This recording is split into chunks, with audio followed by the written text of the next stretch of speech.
For thousands of years, the Trojan War was dismissed as nothing more than a legend. A story of gods, heroes, and a giant wooden horse. Entertaining, yes, but real? Probably not. Or, so historians once thought. But what if I told you that archaeology has uncovered evidence suggesting the Trojan War may actually have happened? The Trojan War comes from Homer's epic poems, the Iliad and the Odyssey.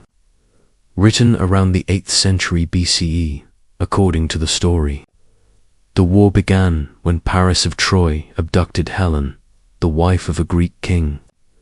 This led to a massive Greek invasion of Troy, a 10-year war, legendary heroes like Achilles and Hector, and finally the famous Trojan Horse.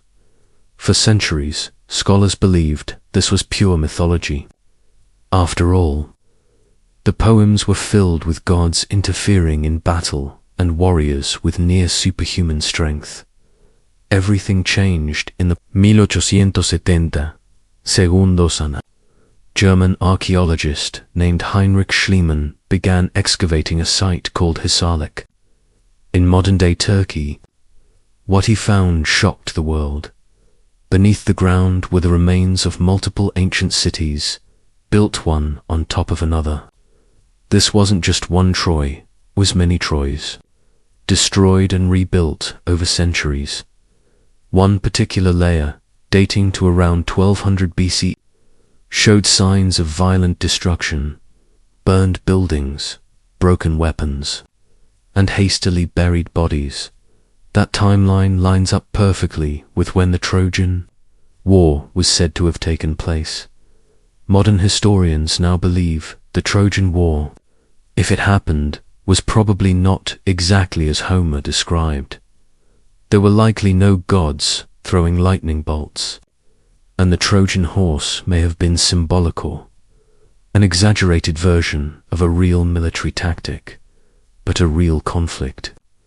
Very possible Troy sat in a strategic location controlling important sea trade, routes between the Aegean Sea and the Black Sea.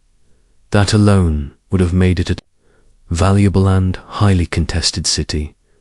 A large-scale war between rival Bronze Age powers over trade, territory, or influence makes complete sense. Many historians now believe that Homer's poems preserved oral memories of a real war passed down for centuries before being written down. Over time, facts blended with fiction. Real people became heroes. Battles became legends. The Trojan War may not have happened exactly as told, but archaeology suggests it wasn't just a fairy tale either. So was the Trojan War real? Not in the way the myths describe, but not entirely imaginary either. Buried beneath layers of poetry and legend lies a historical truth, a powerful city, a brutal war, and a story humanity refused to forget. And sometimes, the greatest myths are simply history, told beautifully